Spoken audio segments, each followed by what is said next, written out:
கர்த்தருடைய பரிசுத்த நாமத்திற்கு மகிமை உண்டாவதாக.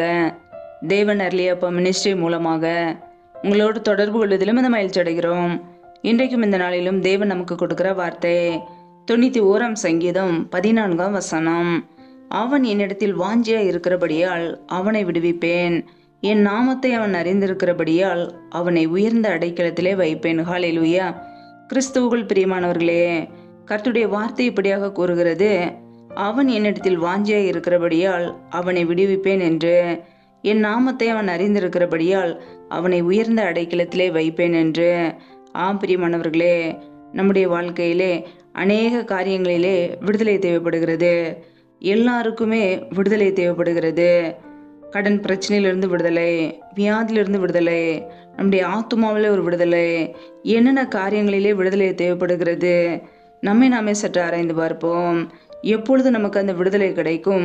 கர்த்தரை நாம் அறிந்து கொள்ளும் போது, அவர் மீது வாஞ்சியாய் இருக்கும்போது, அவரை தேடும்போது. நம்முடைய வாழ்க்கையிலே எவ்வளவு கர்த்தரை நாம் தேடுகிறோம்? அவர் மீது நாம் வாஞ்சியாய் இருக்கிறோமா? அவருடைய சமூகத்திலே காத்திருக்கிறோமா? கர்த்தரை ஒவ்வொரு நாளும் தேடுகிறோமா? நித்தமும் அவருடைய வல்லமையை நாடுகிறோமா? அவர் மீது நாம் வாஞ்சியோடு விருப்பத்தோடு இருக்கும்போது நம்முடைய வாழ்க்கையிலே நாம் பாவத்திலிருந்து விடுதலை பெற்றுக்கொள்ளலாம், வியாதியிலிருந்து விடுதலை பெற்றுக்கொள்ளலாம். சத்தியத்தை அறிந்து கொள்ளும் போது சத்தியம் நம்மை விடுதலையாக்கும். ஹல்லேலூயா. ஒவ்வொரு நாளும் சத்திய வார்த்தைகளை அறிந்து கொள்ள வேண்டும். சத்தியமாகிய இயேசு கிறிஸ்துவை அறிந்து கொள்ள வேண்டும். நம்முடைய வாழ்க்கையிலே நாம் இயேசு கிறிஸ்துவை குறித்து அறிந்து வைத்திருக்கிறோமா? அவருடைய வார்த்தைகளை தெரிந்து வைத்திருக்கிறோமா? இரவும் பகலும் வேதத்தை தியானிக்கிறோமா? எப்படி மான்கள் நீரோடைகளை வாஞ்சித்து கதறுகிறதோ அதே போல நம்ம ஆத்துமாவிலே ஒரு வாஞ்சை இருக்கிறதா? கர்த்தரை தேட வேண்டும், அவரை துதிக்க வேண்டும், அவருடைய வார்த்தைக்கு கீழ்ப்படிய வேண்டும் என்ற வாஞ்சை இருக்கிறதா? நம்மை நாமே ஆராய்ந்து பார்ப்போம். அவன் என்னிடத்தில் வாஞ்சியாய் இருக்கிறபடியால் அவனை விடுவிப்பேன். ஆம் பிரியமானவர்களே, இன்றைக்கு அநேக காரியங்களிலே விடுதலையை எதிர்பார்க்கிறோம். ஆனால் நம் கர்த்தரிடத்தில் எவ்வளவு நேரம் வாஞ்சியாய் இருக்கிறோம்? நம் கர்த்தரை எப்படி தேடுகிறோம்? நம்முடைய விருப்பம் எதின் மீது இருக்கிறது? இன்றைக்கு அநேகருடைய வாழ்க்கையிலே இயேசு கிறிஸ்துவை தேடாமல் உலக காரியங்களை தேடுகிறார்கள், உலக சிற்றின்பங்களை, உலக பாவங்களை தேடுகிறார்கள்.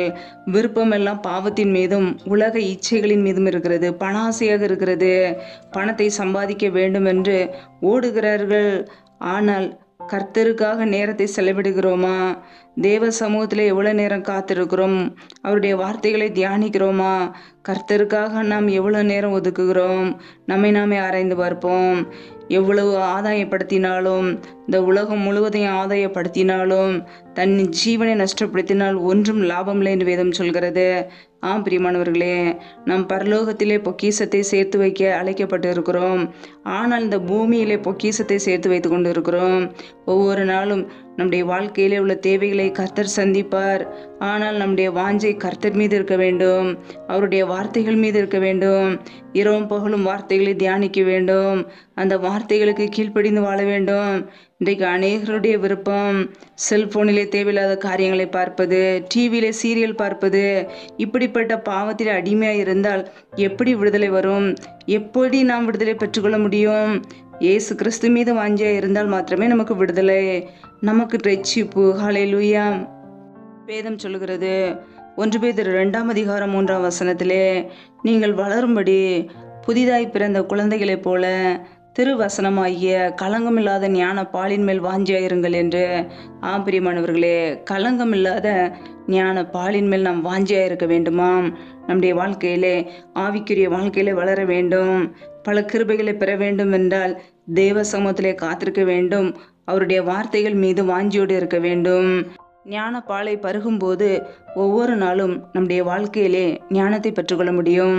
இன்றைக்கு நம்முடைய வாழ்க்கையிலே ஆவிக்குரிய வாழ்க்கையில வளர வேண்டும் என்று விரும்புகிறோம், அபிஷேகத்தை பெற்றுக்கொள்ள வேண்டும் என்று விரும்புகிறோம், அந்நிய பாஷைகளை பேச வேண்டும் என்று விரும்புகிறோம், பல கிருபை வரங்களை பெற்றுக்கொள்ள வேண்டும் என்று விரும்புகிறோம். கர்த்தருடைய வார்த்தையின் மீது வாஞ்சை இருக்கிறதா? களங்கமில்லாத அவருடைய வார்த்தைகள் ஞான பாலின் மீது வாஞ்சை இருக்கிறதா? நம்மை நாமே ஆராய்ந்து பார்ப்போம். உலக வேலைகளை செய்வதிலே வாஞ்சை இருக்கிறது, தேவையில்லாத காரியங்களிலே ஈடுபடுவதிலே வாஞ்சை இருக்கிறது. ஆனால் கர்த்தருடைய வார்த்தைக்கு நாம் எவ்வளவு நேரம் முக்கியத்துவம் கொடுத்து வாசிக்கிறோம், தியானிக்கிறோம், அந்த வார்த்தைக்கு கீழ்ப்படுகிறோம் என்பது முக்கியம். என்னிடத்தில் வாஞ்சியா இருக்கிறபடியால் அவனை விடுவிப்பேன் என்று கர்த்தர் சொல்கிறார். ஆம் பிரியமானவர்களே, இயேசு கிறிஸ்துவை தேடும் போது நம்முடைய வாழ்க்கையிலே நிச்சயமாய் விடுதலை உண்டு. அவரை விசுவாசிக்கும் பொழுது, நம்முடைய இருதயத்திலே அவரை ஏற்றுக்கொள்ளும் போது கர்த்தர் நம்மை விடுதலையாக்குவார். நாம் அவரை தேட வேண்டும்.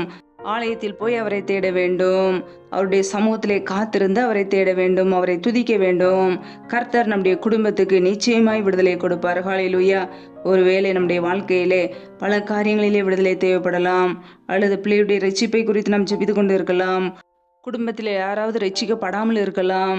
என்ன ஒரு காரியத்தில் நமக்கு விடுதலை வேண்டும் என்றாலும் நம் கர்த்தரை நோக்கி பார்க்கும் பொழுது, அவரிடத்தில் வாஞ்சியோடு இருக்கும்போது கர்த்தர் நிச்சயமாய் நம்மை விடுதலையாக்குவார், நம்மை ஆசீர்வதிப்பார். ஹல்லேலூயா. என் நாமத்தை அவன் அறிந்திருக்கிறபடியால் அவனை உயர்ந்த அடைக்கலத்திலே வைப்பேன் என்று கர்த்தர் சொல்கிறார். பிரியமானவர்களே, அவருடைய நாமத்தை நாம் அறிந்து வைத்திருக்கிறோமா? இயேசு கிறிஸ்துவை நாம் அறிந்து வைத்திருக்கிறோமா? நம்முடைய வாழ்க்கையிலே உயர்வு பெற்றுக்கொள்ள வேண்டும் என்று விரும்புகிறோம்.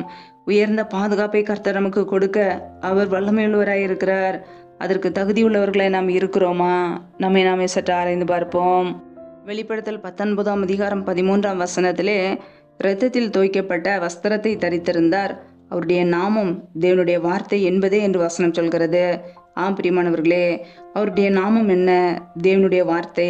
அந்த தேவனுடைய வார்த்தையை நாம் வாசிக்கும் பொழுது, தியானிக்கும் பொழுது, வார்த்தையை அறிந்து கொள்ளும் போது, வார்த்தையாகிய தேவனை நாம் விசுவாசிக்கும் பொழுது, நம்பும் போது, அவர் மீது வாஞ்சியோடு வைராக்கியத்தோடு இருக்கும்போது தேவன் நம்மை விடுதலையாக்குவார். ஹல்லேலூயா.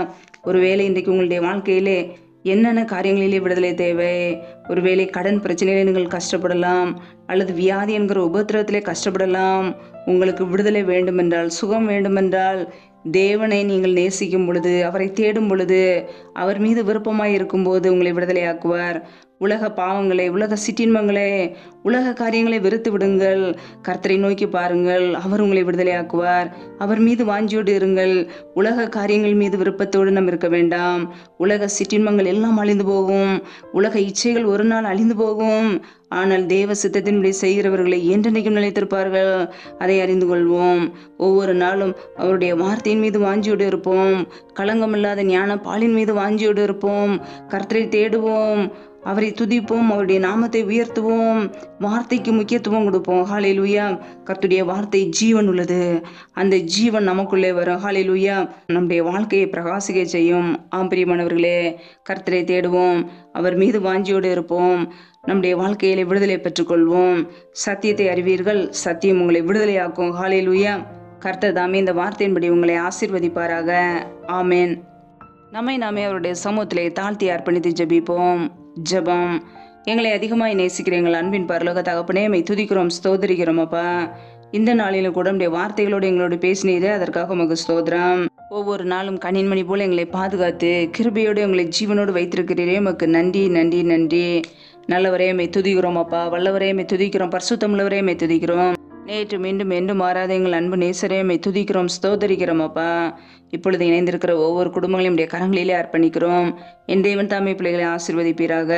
பிள்ளைகள் செய்கின்ற வேலைகளை, தொழில்களை, வியாபாரங்களை ஆசீர்வதிங்கப்பா. கையின் பிரயாசங்களை பெருக பண்ணுங்க. கையின் பிரயாசங்கள் தேவையில்ல செலவுக்கோ, வீண் செலவுக்கோ, மருத்துவ செலவுக்கோ, வட்டின்னு சொல்லி போகாதபடிக்கு என் தேவன் பிள்ளைகளை ஆசீர்வதிங்கப்பா. யாரெல்லாம் என்னென்ன காரியங்களுக்காக ஜெபிக்கிறார்களோ அந்த எல்லா ஜெப விண்ணப்பங்களையும் அங்கீகரிப்பீராக. யாரெல்லாம் திக்கற்ற பிள்ளைகளாய் தனிமையோடு வாழ்கிறார்களோ, கணவரால் கைவிடப்பட்ட ஒரு நிலைமையிலே தனிமையிலே வாழ்கிறார்களோ, என் தேவன் அவர்களுக்கு உதவி செய்யுங்கப்பா. திக்கற்ற பிள்ளைகளுக்கு நிறைய சகாயர், மனம் இறங்குங்க. பொருளாதார தேவையில சந்திங்க, படிப்பு காரியங்களை சந்திங்க, ஆசீர்வதிங்க. எந்தெந்த குடும்பங்களில் எல்லாம் பலவீனத்தோடு, சோர்வோடு, வியாதியோடு கஷ்டப்படுகிறார்களோ என் தேவன் அவர்களை சுகமாக்குங்கப்பா. பலவீனத்திலே நம்முடைய பலன் பரிபூரணமாய் விளங்கட்டும். என் தேவன் விடுதலை கொடுங்க, ஆசீர்வதிங்க. எந்தெந்த குடும்பங்களிலெல்லாம் வேலைக்காக ஜெபிக்கிறார்களோ, பிள்ளைகள் படிப்புக்கேற்ற நல்ல வேலைகளை ஏற்படுத்தி கொடுங்கப்பா. யாரெல்லாம் கடன் பிரச்சனையிலே கஷ்டப்படுகிறார்களோ என் தேவன் விடுதலை கொடுங்க. எந்தெந்த குடும்பங்களிலெல்லாம் கணவன் மனைவிக்கிடையே பிரிவினையோடு வாழ்கிறார்களோ என் தேவன் அந்த குடும்பங்களை இணைத்து வைங்கப்பா. சமாதானத்தை கொடுங்க. அன்பின் அபிஷேகத்தினால் நிரப்புங்க. நம்முடைய கரங்களிலே அர்ப்பணிக்கிறோம். ஒவ்வொரு நாளும் உடைய வார்த்தைக்கு கீழ்ப்படிந்து வாழ எங்களை அர்ப்பணிக்கிறோம். உமக்கு பிரியமான வழியிலே வாழ எங்களை அர்ப்பணிக்கிறோம். இப்படி சித்தம் செய்ய எங்களை அர்ப்பணிக்கிறோம் அப்பா. இந்த இரவு நேரத்தில் இன்பமான நித்திரை கொடுங்க. சத்துரு கொண்டு இருக்கிற எல்லா போராட்டங்களுக்கும், பிரச்சனைகளுக்கும், மரண பயங்களுக்கும், மெர்லின் அதிகாரங்களுக்கும், ஆபத்துகளுக்கும், நாச மோசங்களுக்கும், தீமைகளுக்கு விளைக்கங்களை பாதுகாத்து கொள்ளுங்கப்பா. இப்படிய ரத்த கோட்டைகளை எங்களை அர்ப்பணிக்கிறோம். இப்படிய கிருபைகளை அர்ப்பணிக்கிறோம். நீர் எங்களுக்கு பாதுகாப்பு, நீர் எங்களுக்கு அடைக்கலம், நீர் எங்களுக்கு கோட்டையுமா இருக்கிறீர். இப்படிய சமூகத்திலே தாழ்த்தி ஜெபிக்கிறோம். எல்லா துதி கனம் மகிமையெல்லாம் ஒருவருக்கே செலுத்துகிறோம். ஏசு கிறிஸ்துவின் மூலம் ஜெபிக்கிறோம் ஜீவனுள்ள நல்ல பிதாவே, ஆமேன். கர்த்தர் தாமே உங்களையும் உங்கள் குடும்பங்களையும் ஆசீர்வதிப்பாராக. ஆமேன். Thanks for watching. Please subscribe our channel. Click the like and share. Click the bell. God bless you.